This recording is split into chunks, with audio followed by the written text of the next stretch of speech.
to the CamijoKnit podcast. Today it is Friday, April 1st, and I will not be doing any April Fools today because I'm the person who always just kind of get fooled on April Fool, and every time I try to make someone else be the April Fool, it just it fails terribly. So I will not be making any jokes today.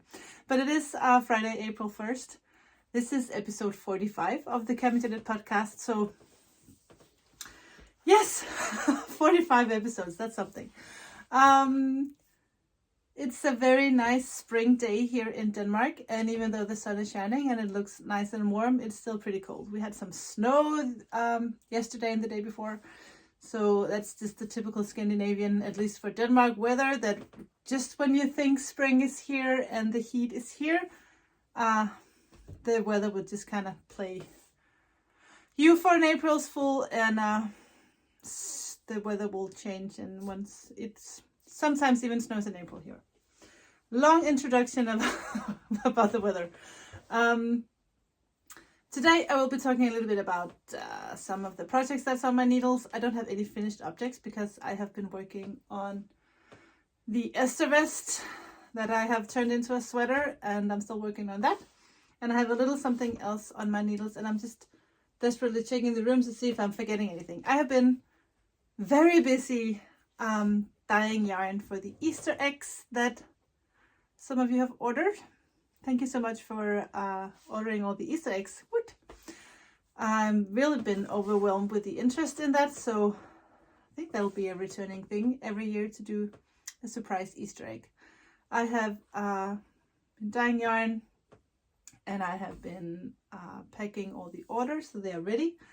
And I have put online just now, because I have dyed a little extra, so that if something would happen, I would have extra. So if you wanted an Easter egg but you didn't get one, I have two options left.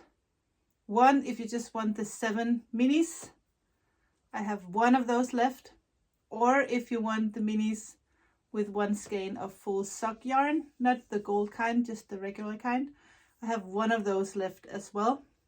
And I have put those in the shop.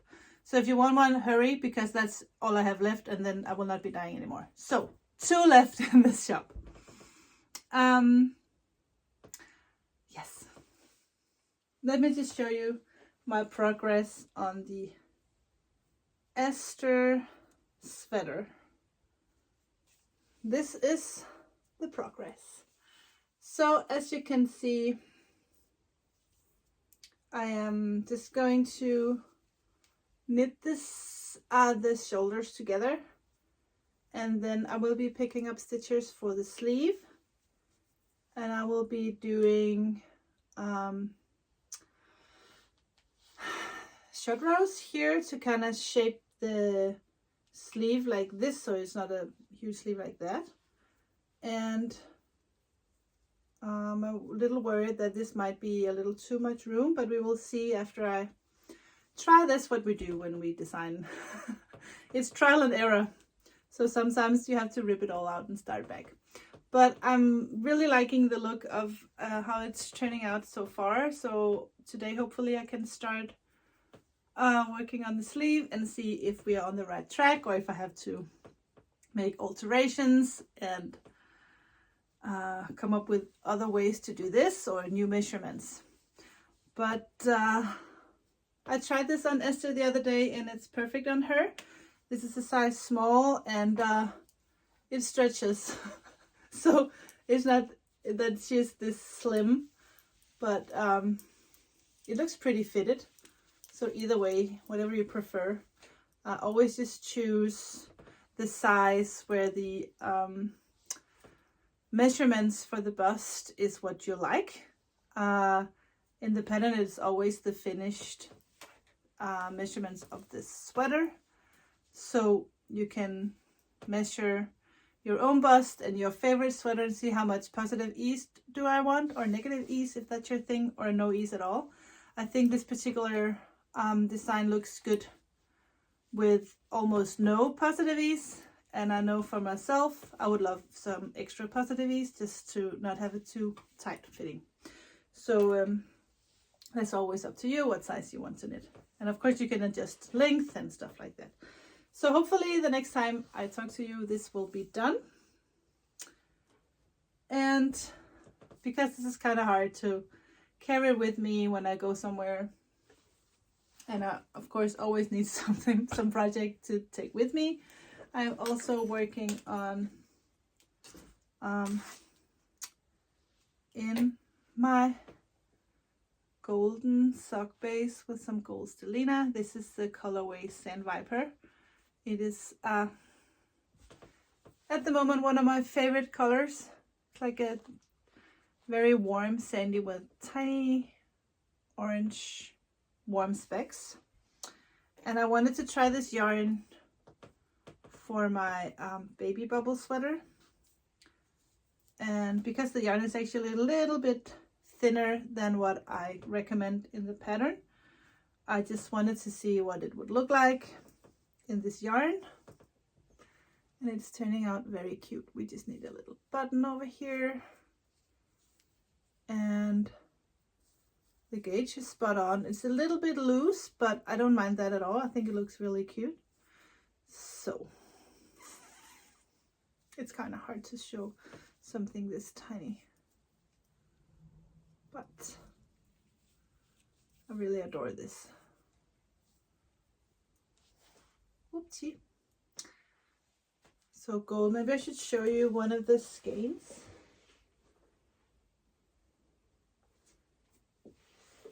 This is what it looks like. Sand Viper. When I was looking for a name for this colorway, I just found a snake, the Sand Viper snake, and it has exactly these colors. So I'm really happy about this colorway, Sand Viper. And actually that's all I have on my needles. Today I am wearing my yellow Lichen on rocks. I made this shawl entirely from scrap yarns, whatever I had left.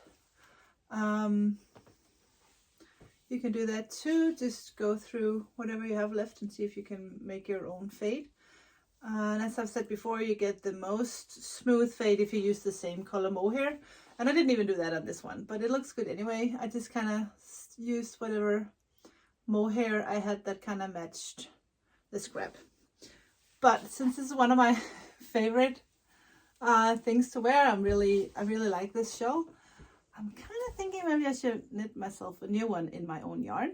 I have 2 kits available online, and that's really not true because one of them has already sold out, but I have kits in like a very bright pink and yellow.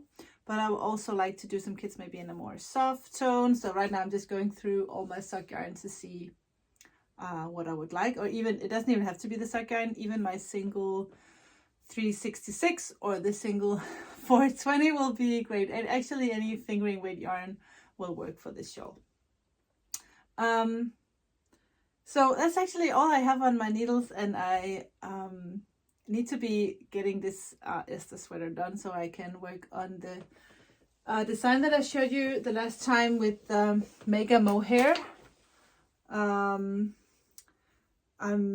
very happy about the touch of this and how it feels, and I just ordered tons of this yarn today so I can dye some yarn for these cardigans. So that's exciting, and I'm really excited about, you know, I've started the pattern and I really just want to knit it, but I have to finish that other sweater first. And so actually all I have to show you now is some of the new colors that I dyed for the shop. A little while ago I asked you to help me name this yarn, and luckily someone actually a lot of you came up with some really good names. I think it's so much fun. It ended up being called Golden Olive. I really like I thought that it looks like a little bit like beautiful green olives, and then when someone said golden olives, I just thought that was cute, so that is what it is called now. And yesterday I dyed up a new colorway, and they just really want to play. This is like I didn't name this one yet. It has like a peach, very soft peach color with some moss green and yeah, some warm speckles here and there. And I just think they look so good together. So I'm thinking maybe an illness shawl or something like that would be good. And then when I'm in my little dye studio, of course I will have some dye left here and there. I will put those in little jars and I'll fill them with water, and I'll just have all these colors left. And then at the end of the day, I'll just kind of look at them and go, what can go together? Can I make something fun with these leftover colors? And I did 3 of these, and they are very soft rose, and here and there they have like an earth tone. It's kind of hard to show actually when they have been twisted into skeins. But I have 3 of these. I don't have a name yet, but I think it's like Old Rose or Old English Rose or something like that. I will name them. And I will put these in the shop during the weekend. And I also did the peachy moss on sock yarn.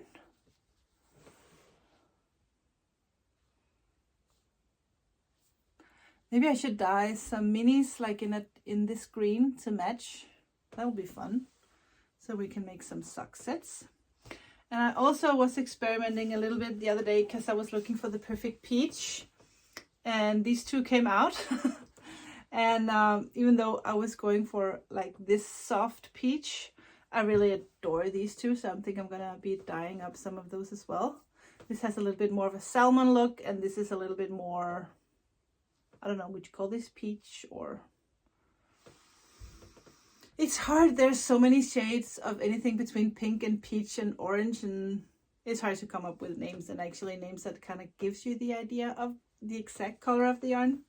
And also I made this very soft baby blue.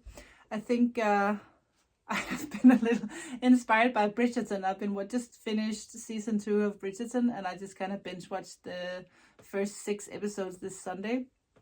And I think if any of you watch Bridgerton, I think you will recognize some of these very soft pastel colors. And I think we will be seeing a little bit more of this. I can see other hand dyes out there are inspired by the same. And I think that's fine. I guess we'll all come out with our own colorways anyway. But this is totally a Bridgerton inspired colors.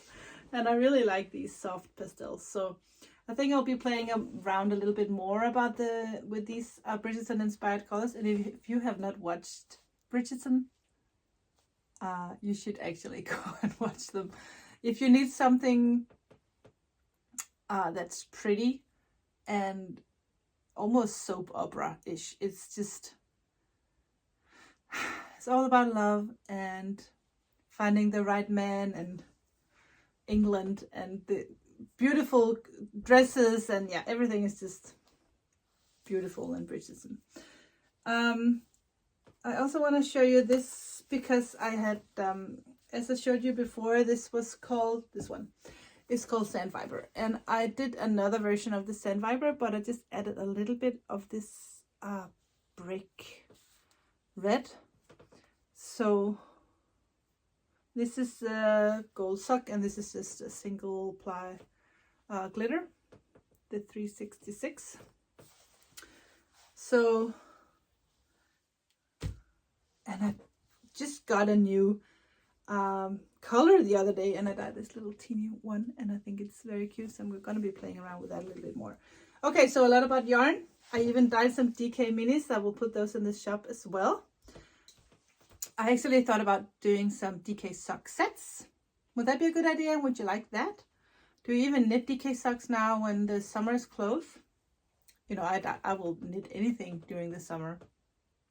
I don't ever think it gets too warm for knitting. I knit all year around. But I'm just really thinking that these DK minis are really cute. I have not named them yet, and I don't even think they're online yet. Maybe these are. I can't remember. But I will be taking pictures of some of all this yarn and putting that online during the weekend. So if you're interested in some of this, it'll be there. I will announce on Instagram whenever I have something new out there. And then today I got something in the mail. I ordered this. There is a Danish site called Yarn Book, and they just announced that they had these beautiful baskets, and I accidentally bought this one. It's a little bigger than I thought, but actually that's just good news. I love how this crochet pattern is all the way on the basket, and so cute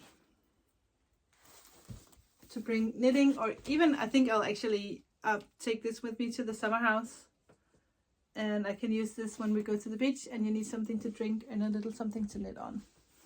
So I just thought that I would share with you what Esther is working on, because she's working on her very first sweater. And I think I did show you some of it in an earlier episode, but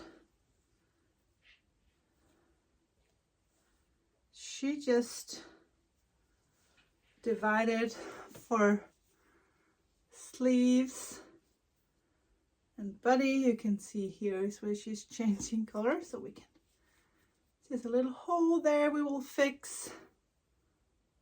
I don't know what she did. That's not a problem, we will fix that, but she just divided. And the pattern she is using is my birthday lady. Not birthday lady, it's just called the birthday sweater. Yes, it's called the birthday sweater. And she's not using the glitter as it says in the pattern. She's just using one strand of mohair and one strand of one strand of mohair. This is Tilia, and one strand of fingering weight sock yarn. This is Aveta, both from Filcolena. And she's just doing stripes. 8 rows of one color, 8 rows of the other color. And we have decided to wait with the neckline until it's done, so she can try it on and see how tight or wide she wants the neckline. But I really like her choice of color. These warm brown and off-white is very cute. So it's so nice to sit with her on the couch and she's knitting on her little project, and I can help her, and every step of the way she will learn something new.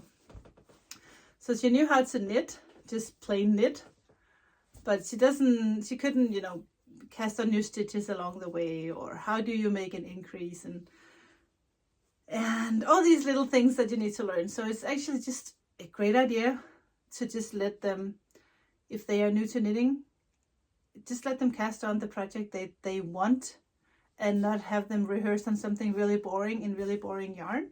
So she got the projects she needed. She's borrowing some good needles of mine and the good yarn and the color she likes and the project she wants. And that is the motivation, because right now she doesn't really think the knitting part is the best. She just really wants the finished object. And that's what keeps her motivated to do this. So a really good advice if you're kids, or if you want to help someone to begin to knit, it doesn't even have to be a kid, but just anyone who really wants to start, the best advice is get them some nice yarn, good needles, and a project they really want in the end. And then it doesn't matter, it doesn't turn out really good, but the motivation is actually driven by the nice yarn. I would not want to start with cheap yarn and bad needles and a project that I don't want in the end anyway. So good yarn, good project, that's really what keeps it motivating. Remember, what motivates you and me when we knit is not bad yarn and bad projects. It's good yarn and good projects. And good yarn doesn't have to be expensive, but at least pretty yarn, whatever makes you happy yarn. I think that's all I have for today. I really don't have that much content because I've been so insanely busy doing all these Easter eggs. So the next thing that's going to happen at the CamijoKnit is advent calendar. I've been thinking about it. Some people have been writing me, asking me if I would do the advents, and I have decided, yes, I will do advents. I am thinking that I will do 3 versions, so you can choose between 3 bases. You can either do DK weight, and I'm thinking maybe it's nice to be able to choose only the 24 minis and not having to buy a full skein as well, because that gets a little pricey. So I'm thinking you can have 24 minis or 24 minis and 1 full skein. And I'm thinking about one base is just the ordinary sock yarn with sock yarn minis. I am thinking about doing 1 ply superwash merino and minis. So it's either sock yarn, 1 ply superwash merino, or the DK weight yarn with the DK weight yarn, or the gold glitter sock. So 4 bases. What do you think? Is there something you would like? I'm thinking 4 bases, sock gold, 100% merino, not for socks, merino fingering socks, and DK weight socks. So you can use 3 out of 4 for socks, and you can use all of them for everything else, like hats, mittens, shawls, sweaters, whatever. But that's the 4 bases that I'm thinking could be fun to do. And of course I will be doing knit along as well. This year will be busy with the CamijoKnit, but that's so much fun. So hopefully you will be interested in the advent calendar. I'm already thinking about themes and what to do and what colors to dye, and yeah, content for the Vlogmas and everything. So it's not even Easter yet, and my Christmas spirit is already up there. I will be thinking and planning more for the advent calendars. If you have other ideas, other bases that you would like, or but if you have a base that's not in my shop that you would like for me to dye or that you're interested in, please let me know. It's always nice to know what you actually want and not just guessing what I think would be fun. I have just ordered yarn today, and I've ordered a new base. Actually, I've ordered 2 new bases, 3 new bases that I think will be fun. So I'm very I'm very excited to be sharing that with you, hopefully next time. So I think I will clean up this mess and take all these Easter eggs to the mailman. And see you in 2 weeks. Do you miss vlogs? I just thought that I haven't been doing a vlog for a very long time. And I thought maybe I should do a vlog about the Easter egg, introducing and talking about all the yarn. And I couldn't do that for today's episode because the Easter eggs has not been sent out yet. So I'm thinking about doing a little presentation about the Easter egg and all the colors and what I have been thinking and the planning and all of that, and making a little vlog about that maybe, and just put that in at the end of the next episode. Also, I'm going to Paris during Easter, so maybe I will bring you along for a little knitting in Paris vlog. Oops, that reminds me. I'm going to Paris. Do you have any tips on yarn stores that I shouldn't miss? I know that the Le Bien-Aimé yarn store has closed. It's only an online store now. So that's very sad. I would have loved to go in there and look at Le Bien-Aimé, but I can't do that. So if you have any other recommendations for yarn stores in Paris, please let me know. That'll be all for now, guys. The weather is nice, so we'll go outside and drink coffee and knit some more. See you in 2 weeks. Take care. Bye.